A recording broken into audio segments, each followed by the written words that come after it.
খবর 24 সাথে আপনাকে স্বাগত। নতুন নতুন খবর জানার জন্য আমাদের চ্যানেলে চোখ রাখুন। নমস্কার, খবর 24 সাথে আপনাদের স্বাগত। হ্যাঁ, কমার নাম নেই।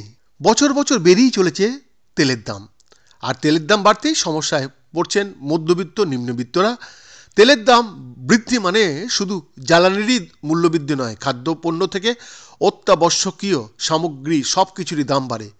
তবে একটা সুখবর রয়েছে, কমতে পারে তেলের দাম, তাও আবার বাংলার দৌলতেই। বিষয়টি ঠিক বুঝতে পারছেন না তো? খোলসা করেই বলা যাক তাহলে।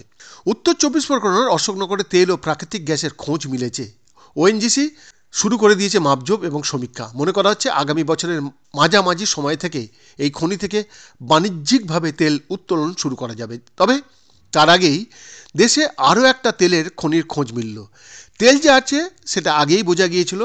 2016 সাল থেকেই খোঁজাখুঁজি শুরু হয়েছিল, কিন্তু কোভিডের কারণে সেই কাজ আটকে যায়। এইবার কুয়ো খুঁড়ে তেল উত্তোলনও শুরু করে দিল ওএনজিসি।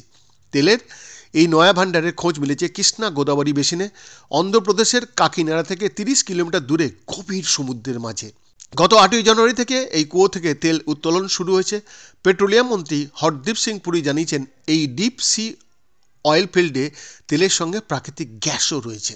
ওএনজিসি সূত্রে জানা গিয়েছে, কৃষ্ণা গোদাবরী বেসিনে মোট 26টি কুয়ো করা হবে। প্রাথমিক স্তরে 4টি কুয়ো থেকে তেল উত্তোলন করা হচ্ছে।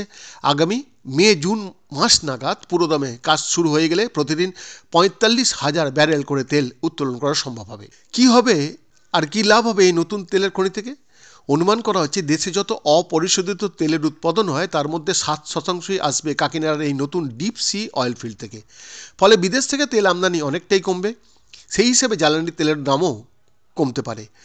বিশ্ববাজারে অপরিশোধিত তেলের দাম এমনি নিম্নমুখী, তার উপর দেশের অন্দরেই নতুন তেলের খনিতে কাজও শুরু হয়ে গেল।